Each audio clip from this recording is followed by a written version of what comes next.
اور ایک اور آیت جو میں نے آپ کو سنائی سورہ زمر کی آیت نمبر 53، بعض لوگوں پر کچھ مایوسی طاری ہو جاتی ہے، ہم اتنے عرصے سے گناہ کرتے چلے آ رہے ہیں، کیسے معافی ہو، کیسے ممکن ہے، کیسے چھٹکارا ملے گا؟ ایسے لوگوں کے لیے ان کے اطمینان کے لیے، ان کی دلجوئی کے لیے، ان کی تسلی کے لیے یہ آیت عظیم ترین آیات میں سے قرآن مجید۔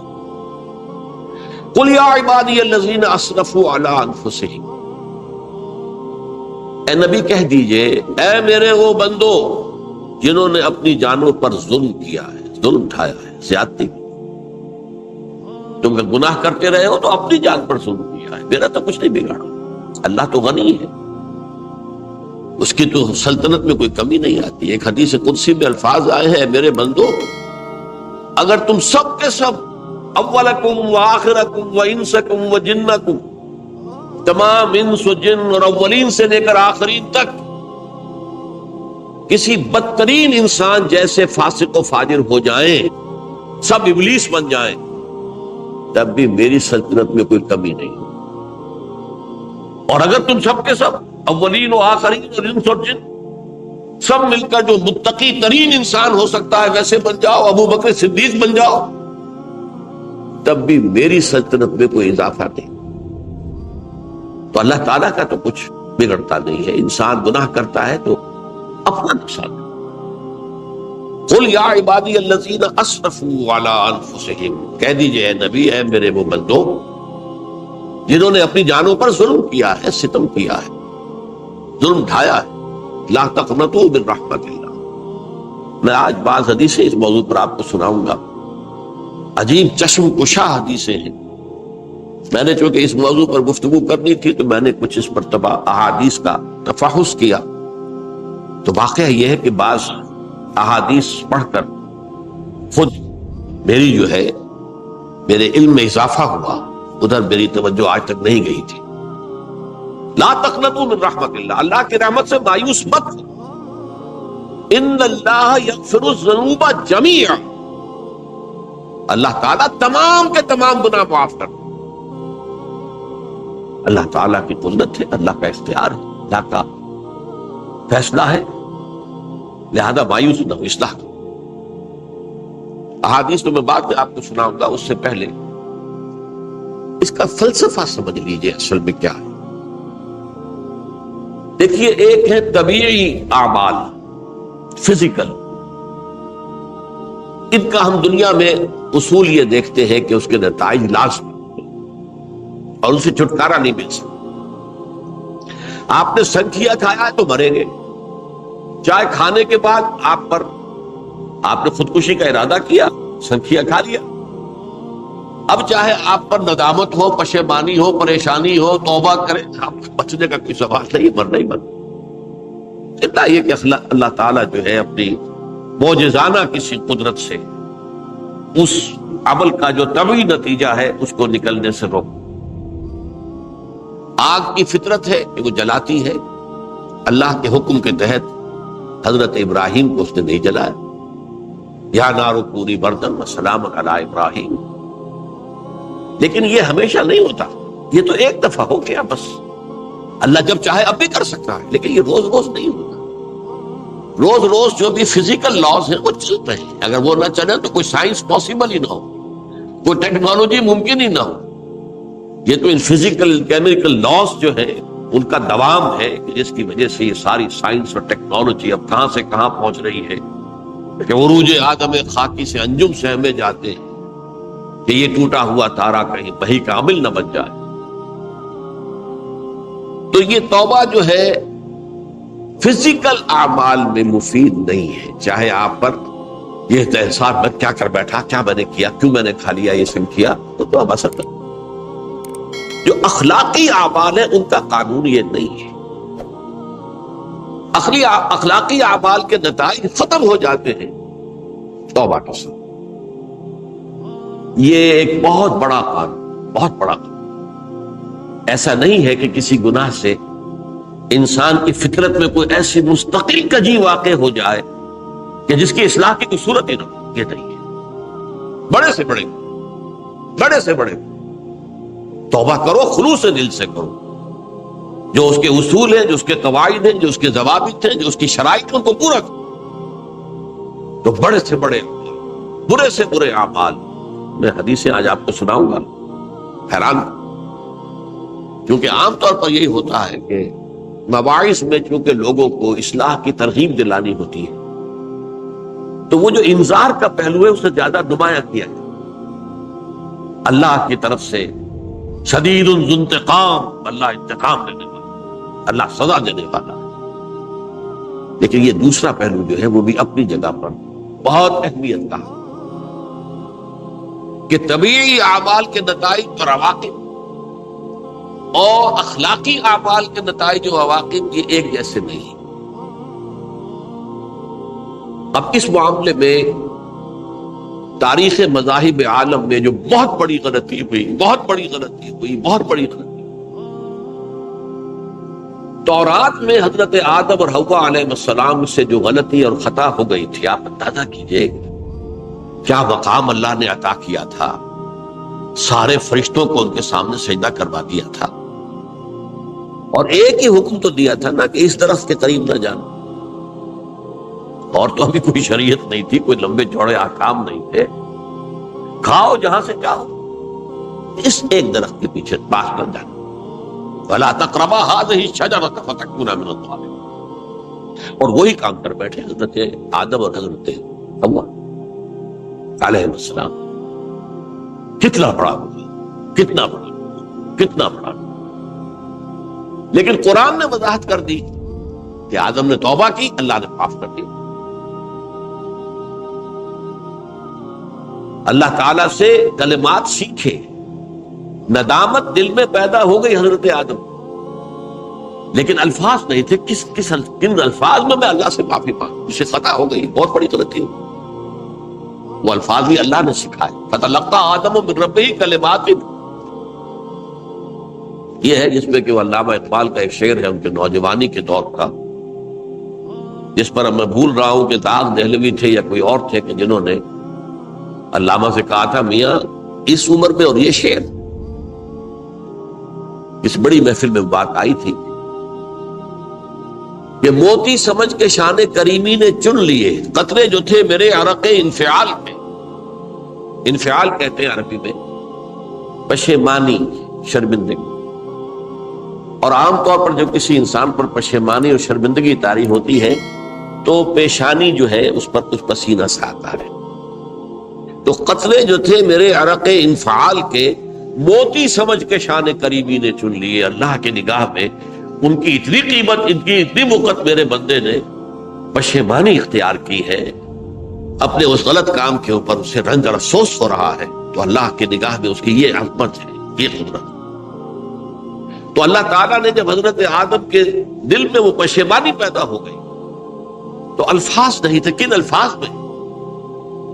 ہم کہتے ہیں نا کہ مجھے سمجھ نہیں آ رہا کہ میں کس منہ سے آپ سے بات کروں،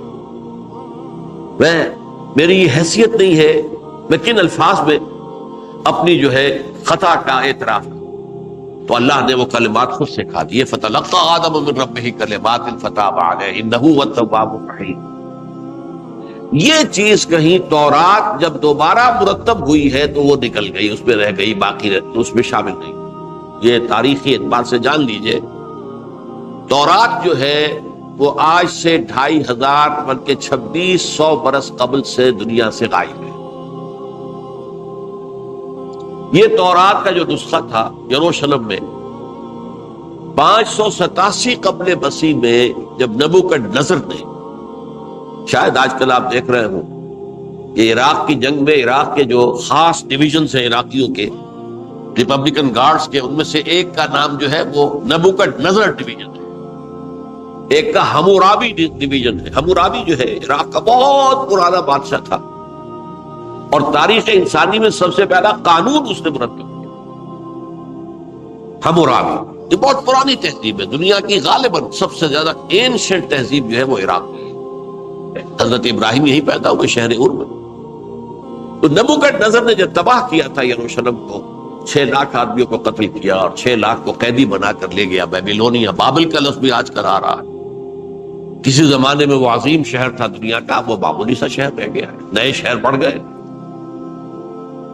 تو اس وقت سے اس نے جب یروشلم میں جو ہیکل سلیمانی حضرت سلیمان کی بنائی ہوئی مسجد تھی اس کو جب گرایا ہے، اس کے بعد سے وہیں پر وہ نسخہ رکھا ہوا تھا تھوڑا، پھر دنیا میں وہ نسخہ آپ نہیں گیا۔ یہودیوں کا کہنا ہے کہ موجود ہے مسجد اقصی کے نیچے، وہ جب اس نے گرایا تھا تو جو نیچے تہخانے تھے وہ نہیں گرے تھے، وہ محفوظ رہتے، اوپر ملبہ آ گیا، اور وہیں پر وہ تورات اور وہ تابوت سکینت جس میں حضرت موسیٰ کا عصا بھی رکھا ہوا ہے اور بہت سے وہ من اور سلوہ کے بھی کچھ نمونے رکھے ہوئے ہیں، وہ تابوت سکینہ اس کا قرآن مجید میں سورہ بقرہ میں ذکر ہے، وہ بھی موجود ہے۔ اور جو ربائی وہاں اس وقت تھے ان کے علماء، ان کی لاشیں بھی وہاں پڑی ہوئی ہیں، وہ جب ہم کھدائی کریں گے تو دنیا میں سامنے آئیں گے۔ لیکن بہرحال اس وقت جو مجھے کہنا تھا وہ یہ کہ چونکہ اصل تورات اس وقت گم ہو گئی، 150 سال کے بعد اسے پھر یادداشتوں سے کچھ مرتب کیا گیا تو اس میں غلطیاں پیدا ہوئی۔ اب انسانی یادداشت کا معاملہ آ گیا نا، انہی میں سے ایک بڑی غلطی یہ ہوئی، اومیشن یہ ہوئی کہ حضرت آدم نے جو توبہ کی اور اللہ نے قبول فرما لیا، اس کا ذکر اس میں نہیں۔ اس سے نتیجہ عیسائیوں نے کیا اختیار کیا کہ وہ اوریجنل سن کہتے ہیں اسے، وہ جو ابتدائی گناہ تھا عظیم جو ہمارے جد امجد آدم سے سرزد ہوا تھا، اس گناہ کا اثر جو بھی بچہ نسل آدم میں پیدا ہوتا ہے وہ لے کر آتا ہے۔ یہ زمین و آسمان کا فرق ہے۔ اسلام کے نزدیک ہر بچہ جو پیدا ہوتا ہے وہ معصوم ہے، بلکہ مسلم ہے۔ کل مولود یولد علی الفطرہ، جو بھی بچہ پیدا ہوتا ہے وہ فطرت اسلام پر پیدا ہوتا ہے۔ فَأَبَوَاهُ يُهَوِّدَانِهِ أَوْ يُمَجِّسَانِهِ أَوْ يُنَصِّرَانِهِ، یہ تو والدین ہیں اس کے جو اسے مجوسی یا عیسائی یا یہودی بنا لیتے ہیں، ورنہ وہ تو مسلمان ہوتا ہے، فطرت کی کلین سلیٹ لے کر۔ عیسائیت کہتی ہے ہر انسان جو پیدا ہوتا ہے بنیادی طور پر گناہگار ہے، اپنے جد امجد کے گناہ کا بوجھ لے کر آ رہا۔ اب اس کا علاج انہوں نے پھر کیا تجویز کیا، یہ ہے کہ ایک غلطی پر دوسری غلطی اور دوسری پر تیسری غلطی، خشت اول چون حد بیمار کج تاثریہ بھی رود دیوار کج۔ اب اللہ نے جب دیکھا اب تو ہر بندہ جو ہے آدم کی اولاد کا بنیادی طور پر پیدائشی طور پر گناہگار ہے، تو اب کیا کیا جائے؟ تو اللہ نے اپنا اکلوتا بیٹا، صلبی بیٹا مسیح یسوع اسے زمین پر بھیجا۔ یہ الفاظ میرے ہیں کہ اسے قربانی کا بکرا بنا کر اور ان سب کی طرف سے قبول کر لیا، گناہگاروں کی طرف سے، کہ ان کے گناہ کا کفارہ ہو جائے گا جو عیسیٰ کو مانتے۔ یہ عقیدہ ہے عیسائیت۔ جڑ کیا ہے کہ گناہ ہو گیا تو گناہ کا اثر تو رہے گا۔ قرآن یہ کہتا نہیں، اللہ دھو دیتا، تمہاری سیرت و کردار کے اوپر بھی جو داغ ہیں دھل جائیں گے، اور تمہارے نامہ اعمال میں جو دھبے ہیں وہ بھی دھل جائیں گے۔ توبہ کرو، توبوا الی اللہ توبۃ نصوحا، کرو وہ توبہ کے جو بالکل خلوص دل کے ساتھ ہو۔ اب میں ذرا آپ کو کچھ احادیث سنانا چاہتا ہوں۔ ایک طرح کا یہ تبشیر کا پہلو ہے آج ہماری گفتگو میں کہ جو نمایاں ہوگا۔ یہ بعض احادیث تو چھوٹی چھوٹی ہے اور یہ بہت مرتبہ میرے گفتگو میں آ چکی ہے، صرف اس وقت حوالہ دے کر گزر جاؤں گا۔ یہ ترمذی اور ابن ماجہ میں حضرت انس ابن مالک رضی اللہ تعالی عنہ سے روایت ہے، حضور نے فرمایا کل بنی آدم خطاؤون وخیر الخطائین التوابون، تمام بنی آدم خطا کار ہیں، خطا کار بھی نہیں، بہت خطا کار، بہت خطا کار، لیکن ان خطا کاروں میں بہتر لوگ وہ ہیں کہ جو خوب توبہ کرتے ہیں، غلطی ہو گئی توبہ کر۔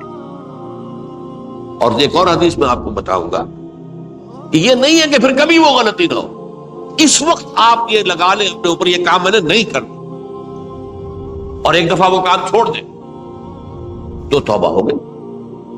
پھر اگر کچھ عرصے کے بعد پھر کہیں آپ جذبات کی رو میں بہ گئے، پھر کہیں کوئی برے اثرات جو ہے وہ پڑے، پھر غلطی، کوئی بات نہیں، پھر ہو گیا، پھر توبہ کرو۔ تواب اسی لیے کہا بار بار بار بار بار بار توبہ کرو۔ تو کل بنی آدم خطاؤون وخیر الخطائین التواب۔ دوسری حدیث یہ بھی ابن ماجہ اور بہقی میں ہے، حضرت عبداللہ ابن مسعود رضی اللہ تعالی عنہ، التائب من الذنب کمن لا ذنب لہ، گناہ سے توبہ کرنے والا ایسے ہے جیسے اس نے کبھی گناہ کیا ہی نہیں۔ دھل جاتی ہے، تختی دھل گئی، بچے نے تختی لکھی تھی اس کو دھو دیا، ختم ہو گئی۔ ایک حدیث تو پڑھ کر میں بھی چونکا، یہ اصل میں اسلوب ہے بیان کا، بتانے کے لیے کہ تمہارے دلوں کے اندر مایوسی کا غلبہ نہ ہو جائے۔ مایوس اصل میں جو ہے مایوسی یہ ابلیسیت ہے، نوٹ کر لیجئے اس کو۔ مایوسی ابلیسیت کی کا عکس۔ مبلس کہتے کسے؟ جو مایوس ہو گیا۔ ابلیس سب سے بڑھ کر مایوس جو ہے وہ ابلیس ہے، اسے معلوم میرا چھٹکارا تو نہیں ہے، لہذا میں جتنوں کو اپنے ساتھ لے کر جہنم میں جھونک دوں یہی میری کمائی ہے، میں نے تو بچنا نہیں۔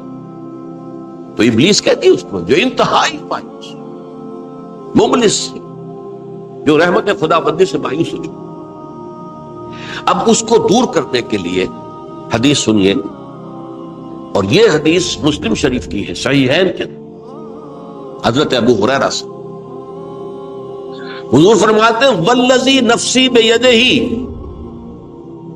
قسم ہے اس ذات کی جس کے ہاتھ میں میری جان ہے، لو لم تذنبوا، اگر تم لوگ گناہ نہ کرتے، لذهب اللہ بکم، تو اللہ تعالیٰ تمہیں لے جاتا کہیں اور، ولجاء بقوم یذنبون، اور پھر کسی ایسی مخلوق کو پیدا کرتا ہے جو گناہ کرتے، فیستغفروا اللہ، اور پھر وہ اللہ سے استغفار کرتے اور توبہ کرتے، فیغفر لہم، اور اللہ تعالیٰ انہیں معاف کرتے۔ تو میں نے عرض کیا کہ یہ بعض چیزیں ہوتی ہیں کہ جن کا واقع سے کوئی تعلق نہیں ہوتا، لیکن ایک زور بیان کے لیے، ایک بات کو ایمفیسائز کرنے کے لیے، جیسے قرآن مجید میں آتا ہے، اے نبی کہہ دو ان کان للرحمن ولد فانا اول العابدین، اگر اللہ کا کوئی بیٹا ہو تو میں سب سے پہلے میں اس کو پوجوں گا۔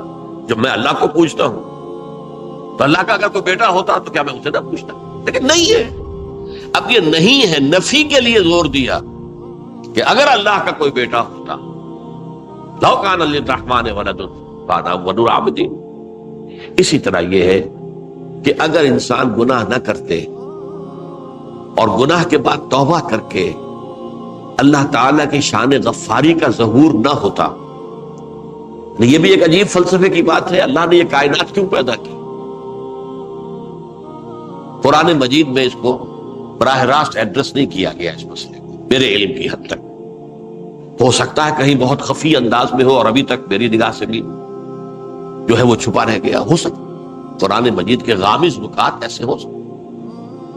کوئی شخص، میں تو کہتا ہوں کہ اگر کوئی شخص کہتا ہے، میرے بارے میں ایک عالم دین نے کہہ دیا تھا کہ اسے قرآن پر بڑا عبور حاصل ہے، تو میں نے انہیں پیغام پہنچایا، جن صاحب نے مجھے ان کا یہ جملہ سنایا تھا کہ آپ نے قرآن کی توہین کی ہے، قرآن پر عبور کسی انسان کو نہیں۔ عبور کا مفہوم کیا ہے؟ دریا کے دو کنارے ہیں، آپ اس کنارے سے اس کنارے چلے گئے تو آپ نے عبور کیا دریا۔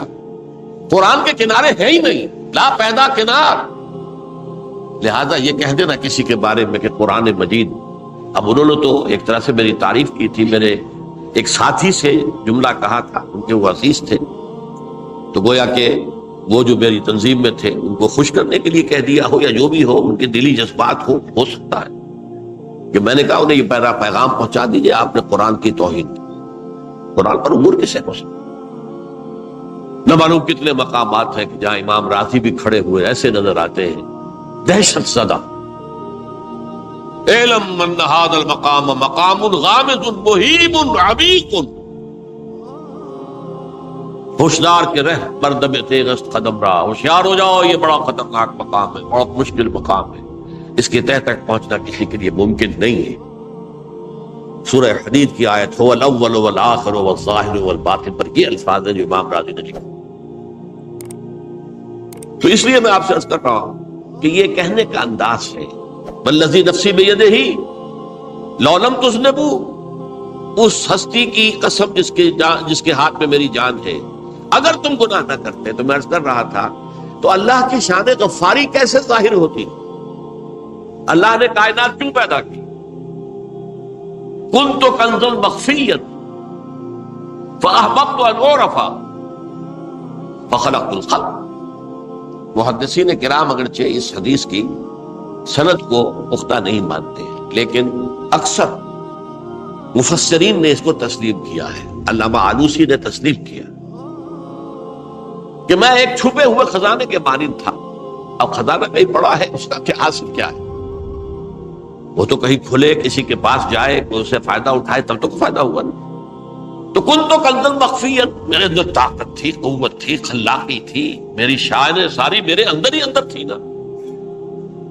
کنت کنزا مخفیا فاحببت ان اعرف، تو میں نے یہ چاہا کہ مجھے پہچانا جائے۔ فخلقت الخلق، تو میں نے خلق کی تخلیق کی۔ اب مجھے پہچانو اس کائنات میں ذریعے سے، یہ میری تخلیق ہے، آؤ دیکھو۔ ایک مصور اپنی تصویروں کی نمائش لگا، دیکھو میرے شاہکار، آؤ دیکھو، یہ میرے فن کے کمال کے نمونے، آؤ دیکھو۔ تو یہ ہے سب، دیکھو زمین آسمان، ان فی خلق السماوات والارض واختلاف اللیل والنہار والفلک التی تجری فی البحر بما ینفع الناس وما انزل اللہ من السماء من ماء فاحیا بہ الارض من بعد موتہا۔ یہ ساری آیات ہیں محترم، اور اسی لیے انسان کو پیدا کیا جس میں یہ فیکلٹی آف اپریسیشن، اللہ کے حسن و جمال و کمال کو پہچاننے کی صلاحیت۔ ورنہ ظاہر بات ہے کہ یہ جمادات کیا پہچانیں گے اللہ، پہاڑ کیا پہچانے گا اللہ کو پہچاننے کی صلاحیت انسان۔ تو یہ چونکہ ایک فلسفہ ہے باقاعدہ، یہ اللہ نے تعالیٰ، اسی سے میں کہہ رہا ہوں اگر گناہ نہ ہوتا اور پھر توبہ نہ ہوتی اور میں اس کو معاف نہ کرتا تو میری شان غفاری کا ظہور کیسے ہوتا؟ میری شان ہے نا، غفار بھی ہوں، ستار بھی ہوں، اس کا ظہور کیسے؟ تو والذی نفسی بیدہ لو لم تذنبوا لذهب اللہ بکم ولجاء بقوم یذنبون فیستغفروا اللہ فیغفر لهم۔ اگر تم لوگ گناہ نہ کرتے تو اللہ تمہیں ختم کر کے کوئی اور ایسی مخلوق پیدا کرتا کہ جو گناہ کرے اور پھر وہ توبہ کرے اور اللہ اسے معاف۔ اسی سے ملتی جلتی ایک حدیث ہے، یہ امام احمد اور امام بہقی لائے ہیں، اور اس کے راوی حضرت علی ہے رضی اللہ تعالی عنہ۔ ان اللہ یحب العبد المؤمن المفتن التواب، اللہ تعالیٰ کو بہت محبت ہے، یحب۔ اب دیکھیے ایک طرف وہ آیات ذہن میں لائیے، اللہ تعالیٰ کن سے محبت کرتا ہے؟ واللہ یحب المحسنین، یا وہ لوگ ان اللہ یحب الذین یقاتلون فی سبیلہ صفا کانہم بنیان مرصوص، اللہ محبت کرتا ہے اپنے ان بندوں سے جو اس کی راہ میں جنگ کرتے ہیں صفے باندھ کر، گویا سیسا پلائی ہوئی دیوار ہے۔ یہ ہے مثبت کام، نیک کام، محسنین، اللہ کی راہ میں قتال کرنے والے۔ یہاں اس کے برعکس کہا جا رہا ان اللہ یحب، اللہ تعالیٰ محبت کرتا ہے اپنے اس بندے سے، العبد المومن، جو مومن ہو۔ اس کی ایک اور بڑی پیاری حدیث آئے گی، المفتن التواب، جو بہت فتنوں میں مبتلا ہو جاتا ہو اور پھر بہت توبہ کرتا ہو،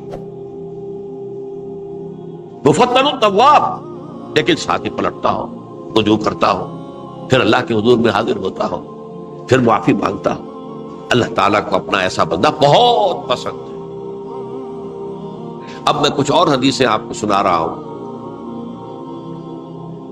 توبہ کا دروازہ دو اعتبارات سے کہا گیا ہے کہ ایک وقت آنے پر بند ہو جائے۔ ایک حدیث کے تو الفاظ میں نوٹ کر کے نہیں لایا ہوں کہ اللہ تعالیٰ نے توبہ کا ایک دروازہ اتنا چوڑا کھلا رکھا ہوا ہے کہ جس کو عبور کرنا جو ہے وہ سال ہر سال میں ممکن ہو، اور یہ بند نہیں ہوتا جب تک کہ سورج مغرب سے طلوع نہ ہو۔ یہ قیامت کی جو آخری، قریب قیامت کی جو آخری نشانیاں ہیں ان میں سے وہی حدیث میں آپ کو سنا رہا ہوں، عن ابی ہریرہ رضی اللہ تعالی عنہ، اور یہ مسلم شریف کی روایت ہے۔ من تاب قبل ان تطلع الشمس من مغربها تاب اللہ علیہ، سورج کے مغرب سے طلوع ہونے سے قبل تک جو لوگ توبہ کریں گے اللہ تعالیٰ ان کی توبہ قبول کر لے. البتہ جب وہ قیامت کی وہ نشانی ظاہر ہو جائے کہ سورج مغرب سے طلوع ہو رہا ہے، اب دروازہ توبہ کا بند ہے. اب اس کے بعد اگر توبہ کوئی کرتا ہے تو اللہ تعالیٰ اس کی توبہ کو قبول نہیں کرے. یہ تو اجتماعی سطح پر ہوئی. انفرادی سطح پر عن عبداللہ ابن عمر رضی اللہ تعالی عنہما عن النبی صلی اللہ علیہ وسلم قال ان اللہ عز وجل یقبل توبۃ العبد ما لم یغرغر. یہ ترمذی میں ہے. حضرت عبداللہ ابن عمر رضی اللہ تعالی عنہما سے کہ اللہ تعالیٰ اپنے بندے کی توبہ قبول کرتا ہے جب تک کہ وہ جسے ہم کہتے ہیں گھنگرو نہ بولنے لگے حلق کے اندر، جبکہ نزع عالم نزع ہو اور جان جو ہے وہ آتا پھر یہاں اٹکتی ہے، تو اس وقت تک دروازہ کھلا ہے توبہ. لیکن جب یہ شکل ہو گئی تو دروازہ بند. یہ انفرادی سطح پر ہو گیا. جب آپ کے موت کے آثار اتنے واضح ہو گئے کہ اب جا رہے ہیں، اب توبہ کریں گے تو اب توبہ قبول نہیں ہو. اجتماعی سطح پر جب قیامت جو ہے اس کی وہ گھڑی آ گئی کہ سورج مغرب سے طلوع ہو گیا، اب توبہ کا دروازہ بند.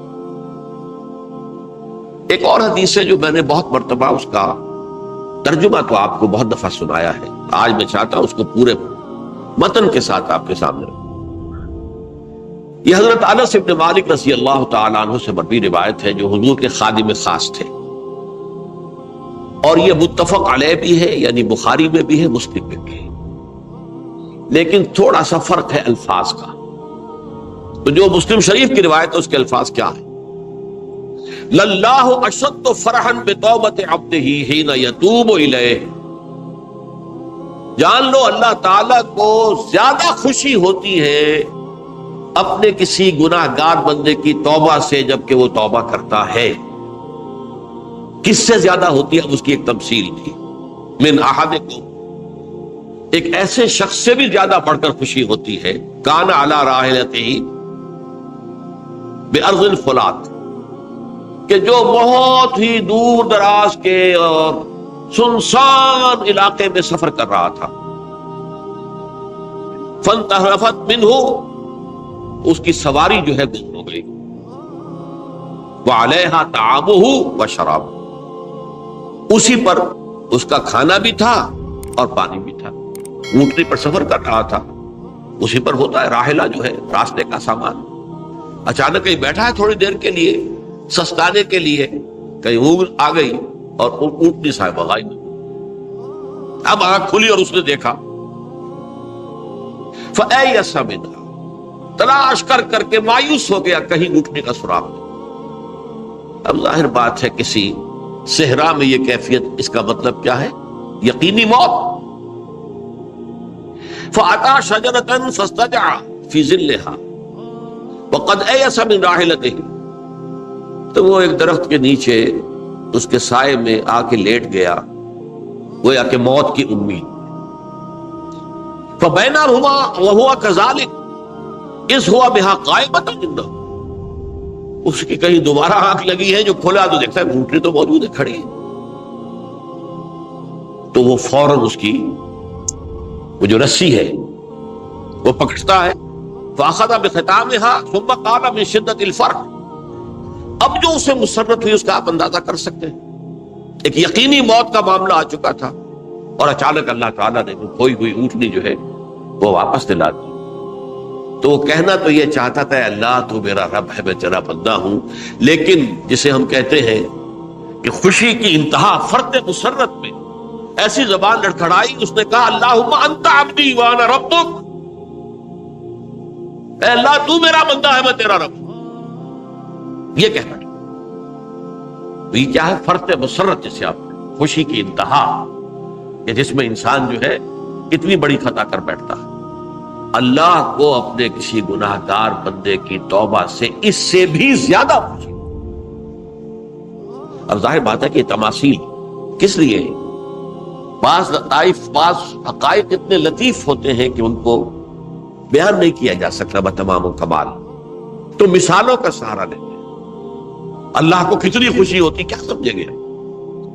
لہذا یہ مثال تو سمجھ میں آ گئی نا کہ ایک لقودق صحرا میں انسان سفر کر رہا تھا، ایک ہی اونٹنی ہے، اسی پر اس کا پانی ہے، اسی پر اس کا کھانا ہے، کہیں ٹھہرا ہے تھوڑی دیر کے لیے، اونٹنی غائب، اور اس کے بعد تلاش کر کے شمال مغرب جنوب ہر طرح دیکھ لیا، اب تک کہیں اونٹنی کا سراغ نہیں۔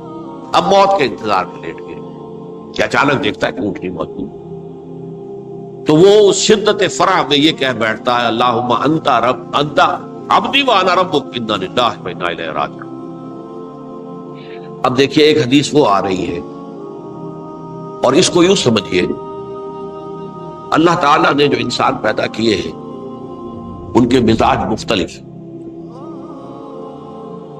ان میں کچھ لوگ ہوتے ہیں جو قوی ہوتے ہیں ارادے کے، جو فیصلہ کر لیا ڈٹ گئے، کچھ لوگوں میں وہ قوت ارادی اتنی مضبوط نہیں ہوتی، وہ ادھر ادھر سوچتے رہتے ہیں، کچھ لوگ جسمانی طور پر بہت توانا ہوتے ہیں، کچھ لوگ جسمانی طور پر پیدائشی طور پر کمزور ہوتے ہیں۔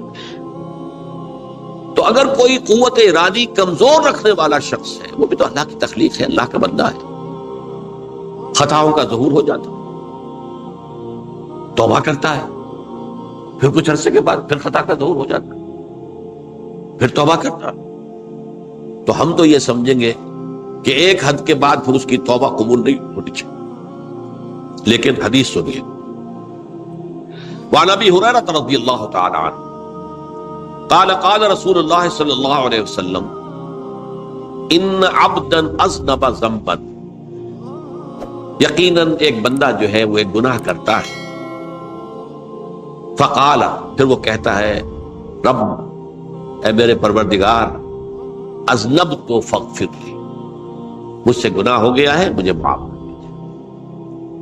فقال ربہ، تو پروردگار یہ کہتا ہے اعلم عبدی ان لہ ربا یغفر الذنب ویأخذ بہ،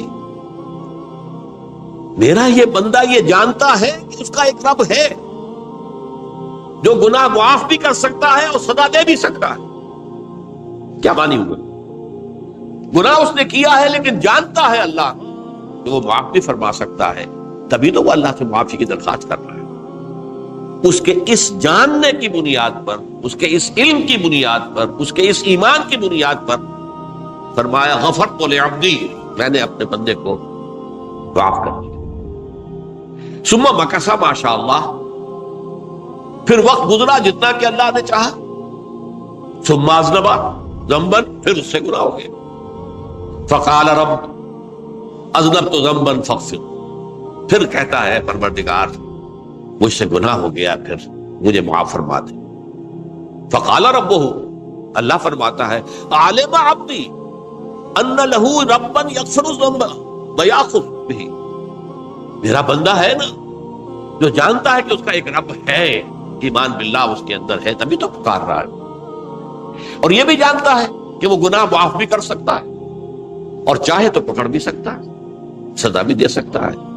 تو فرمایا، اللہ تعالیٰ فرماتے ہیں میں نے فرمایا کہ میں نے معاف کر دیا۔ ثم مکث ما شاء اللہ، پھر ایک عرصہ گزرا اس کے بعد، ثم اذنب ذنبا، پھر اس نے گناہ کیا، قال رب اذنبت ذنبا آخر، اس نے کہا پروردگار میں نے تو پھر ایک اور گناہ کر دیا، فاغفر لی، مجھے بخش دے۔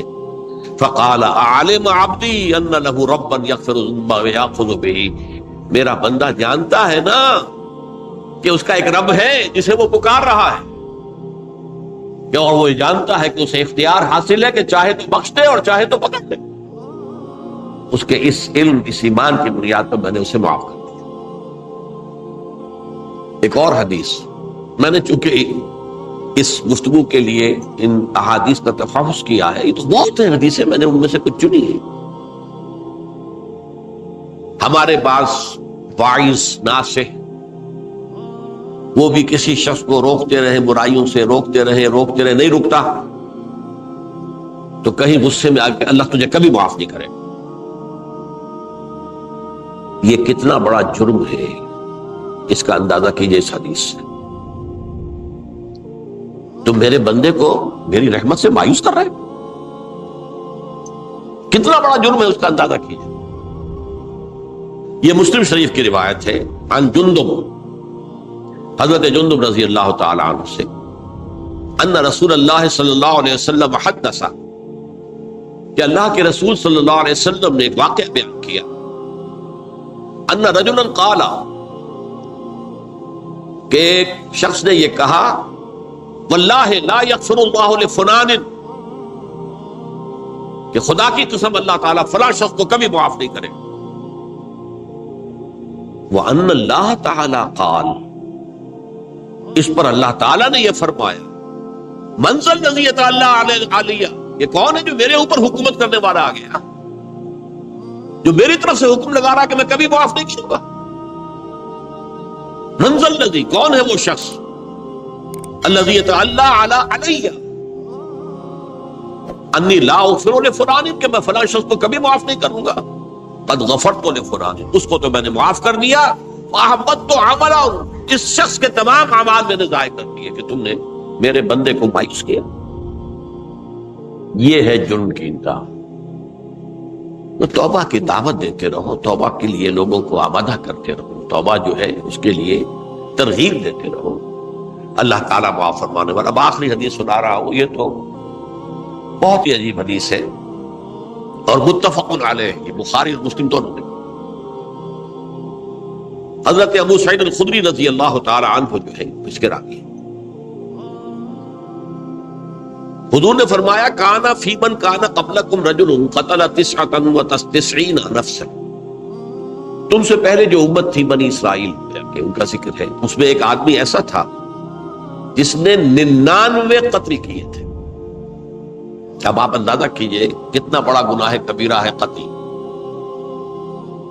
قرآن مجید میں آتا ہے فَكَأَنَّمَا قَتَلَ النَّاسَ جَمِيعًا، اگر ایک انسان کو بھی ناحق قتل کر دیا گیا تو یہ ایسی ہے گویا کہ اس نے پوری نوع انسانی کو قتل کر دیا، اس نے 99 قتل کی۔ فَهَلْ لَهُ مِن تَوْبَةٍ، پھر اس کے بعد یہ ہوا کہ اس کے اندر توبہ کا جذبہ پیدا ہوا۔ فَسَأَلَ عَنْ أَعْلَمِ أَهْلِ الْأَرْضِ، تو اس نے پھر سوال کیا، لوگوں سے پوچھا کہ زمین میں رہنے والوں میں کون سب سے بڑا عالم ہے۔ فَدُلَّ عَلَى رَاهِبٍ، تو اسے بتایا گیا فلاں راہب فلاں جگہ پر ہے، وہ بہت نیک ہے، بڑا عالم ہے۔ فَأَتَاهُ، وہ اس کے پاس آیا، فَقَالَ أَنَّهُ قَتَلَ 99 نَفْسًا فَهَلْ لَهُ مِن تَوْبَةٍ، انہوں نے کہا دیکھیے راہب صاحب، میں نے 99 انسان قتل کیے، اب مجھے یہ بتائیے کہ میرے لیے توبہ کا کوئی امکان ہے؟ فقال لا، اس نے کہا نہیں۔ فقتلہ، اس نے اس کو بھی قتل کر دیا۔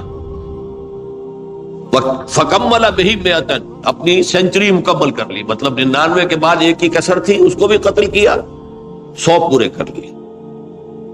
ثم سأل عن عالم اہل الارض، پھر اس نے پوچھا کوئی اور کوئی بڑے عالم انسان ہو۔ فدل علی رجل عالم، پھر اس کی رہنمائی کی گئی ایک بڑے عالم شخص کی طرف۔ فقال انه قتل 100 نفس، تو اس نے وہاں جا کر کہا کہ میں 100 انسان ہلاک کر چکا ہوں، قتل کر چکا ہوں۔ فهل له من توبہ، میرے لیے توبہ کا کوئی امکان ہے؟ فقال نعم، کیوں نہیں، 100 قتل کیے تب بھی کیا ہے، توبہ کا راستہ دروازہ کھلا، معلوم یغرغر، جب تک کہ وہ گھنگرو نہیں بج رہا اس وقت تک تمہارے توبہ کا دروازہ کھلا ہوا ہے۔ فرمایا نعم، وَمَن يَحُولُ بَيْنَهُ وَبَيْنَ التَّوْبَةِ، تمہاری توبہ کے درمیان اور تمہارے درمیان کون حائل ہو سکتا ہے، توبہ کا دروازہ کھلا ہے۔ لیکن ساتھ ہی کہا انطلق الی ارض کذا و کذا، اب تم ایسے کرو جہاں تم رہتے ہو وہاں نہ جاؤ واپس، وہاں کا ماحول اچھا نہیں ہے، معاشرہ اچھا نہیں ہے، ہو سکتا ہے کہ تم توبہ پر قائم نہ رہ سکو، تم فلاں جگہ چلے جاؤ، وہاں اچھے لوگ آباد ہیں، ان میں جا کر رہو۔ فإن بها أناسا يعبدون الله تعالی، وہاں ایسے لوگ آباد ہیں جو اللہ کی بندگی کرتے ہیں۔ فاعبد اللہ معهم، تو تم ان کے ساتھ مل کر اللہ کی بندگی اور پرستش کرو۔ ولا ترجع الى ارضک، اپنی زمین کی طرف اپنے وطن میں واپس مت جاؤ۔ فإنها ارض سوء، وہ بری جگہ ہے۔ فانطلقا، تو وہ چل پڑا، ہجرت کر رہا ہے، اس جگہ جا رہا ہے جہاں کا راہب نے بتایا تھا۔ حتی اذا نصف الطریق، جب آدھا راستہ اس نے پورا کر لیا، اتاہ الموت، موت آ، فاختصمت فیہ ملائکۃ الرحمت و ملائکۃ العذاب. اب وہ جہنم کے فرشتے بھی آ گئے اس کی جان قبض کرنے کو، اور جنت کے بھی آ گئے. فقالت ملائکۃ الرحمہ، رحمت والے جو فرشتے ہیں جنت والے، انہوں نے کہا جا تائبا مقبلا بقلبہ اللہ تعالی، یہ شخص توبہ کر کے اللہ تعالیٰ کی طرف ہجرت کر رہا تھا، اس لیے اس کی نیت کی بنیاد پر اب یہ جنتی ہے، لہذا اس کی روح ہم قبض کریں.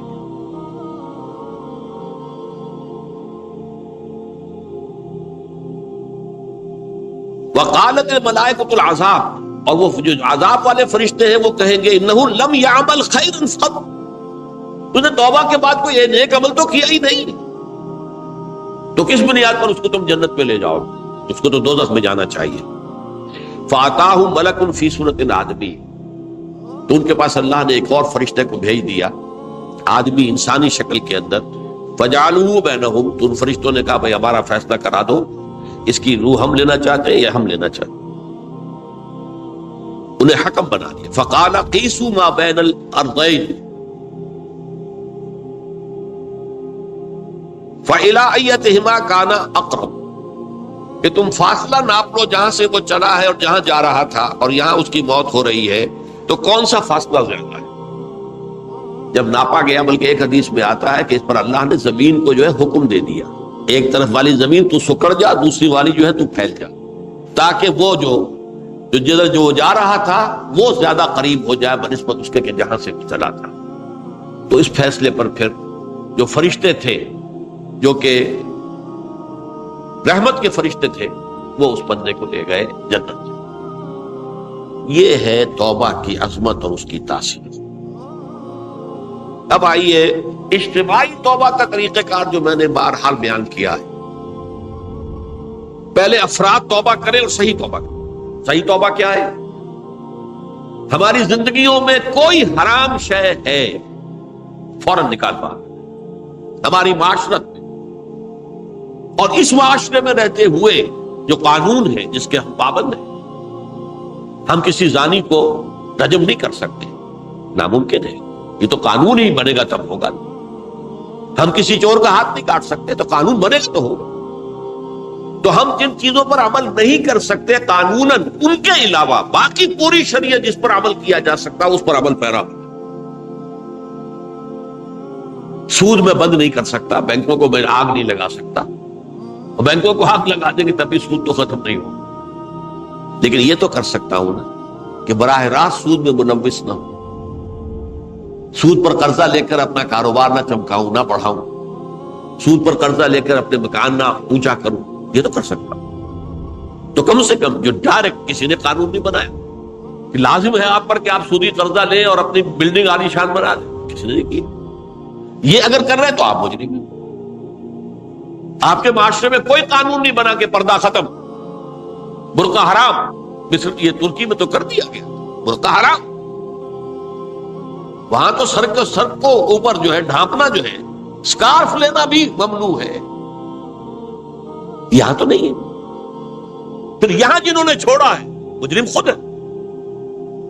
یہاں تو اللہ کا شکر ہے کوئی ایسا مصطفیٰ کمال پیدا آج تک نہیں ہوا ہے کہ جس نے ان چیزوں کا حکم دیا. ہاں ترغیب ہے ذرائع ابلاغ کے ذریعے سے، فحاشی ہے، اریانی ہے، لیکن چوز آپ خود کرتے ہیں، فیصلے کا اختیار آپ کا اپنا. تو جن چیزوں کے اندر بھی گناہ سے بچنے کا امکان ہے اس کو عملاً ترک کیا جائے. اور نمبر 2، عزم مصمم کر لیا جائے کہ اللہ اب بقیہ زندگی جتنی بھی ہے اس میں اپنی توانائیاں، اپنی قوتیں، اپنی صلاحیتیں صرف کروں گا تیرے دین کی تبلیغ اور تیرے دین کے قائم کرنے کی جدوجہد. عزم مصمم. یہ لوگ اگر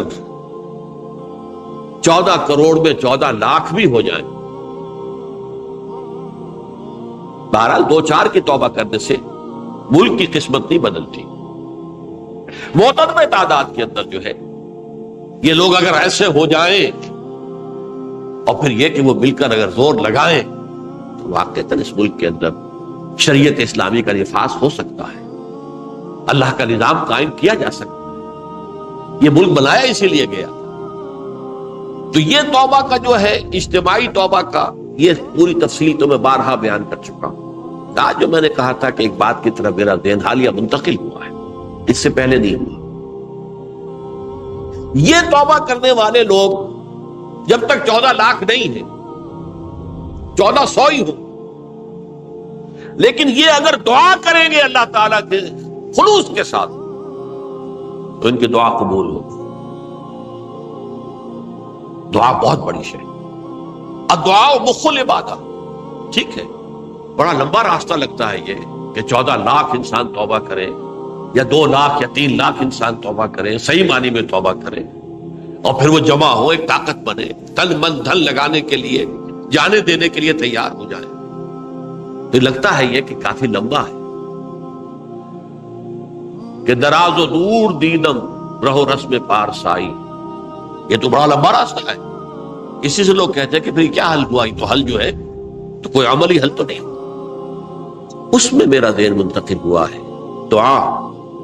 اجیب دعوت الداعی اذا دعان امن یجیب المضطر اذا دعاہ. بھلا وہ کون ہے جو کسی مضطر کسے کہتے ہیں؟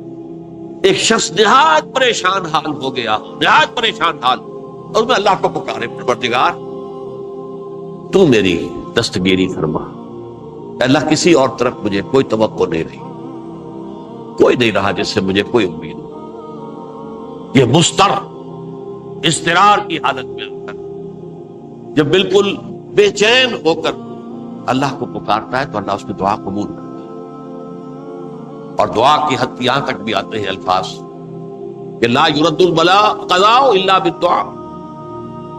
تقدیر الہی کو بھی اس لیے 2 حصوں میں تقسیم کیا گیا. تقدیر مبرم، ایک تو اللہ کا وہ فیصلہ ہے جو ٹل نہیں سکتا کسی صورت میں.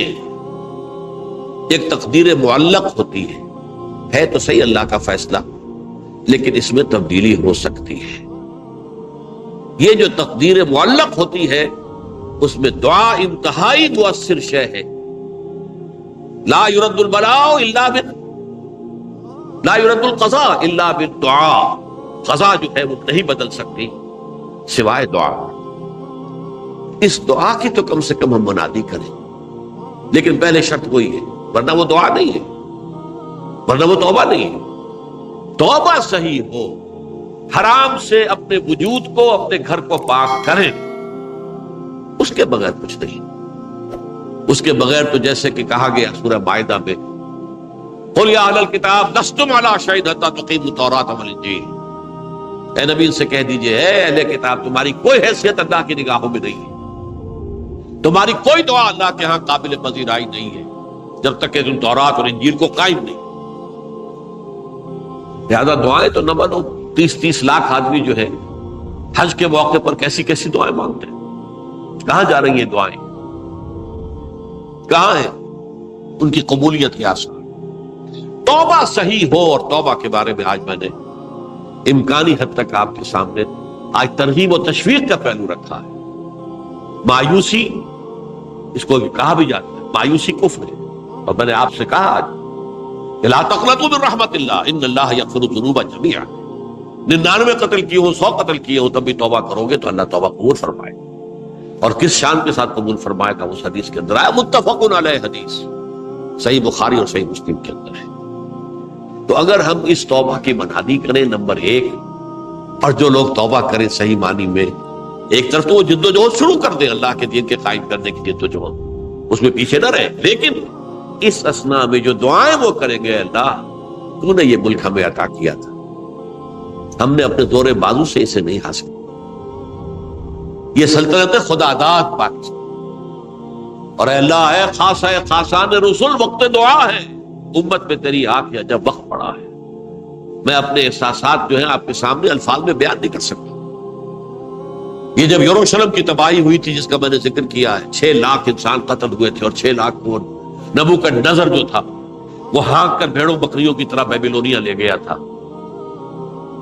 اس سے پہلے کتنے ہی نبی اہل کتاب کے وہ کہتے رہے تھے کہ ہوش کرو، توبہ کر لو، بلکہ ایک جگہ کے الفاظ کے ہیں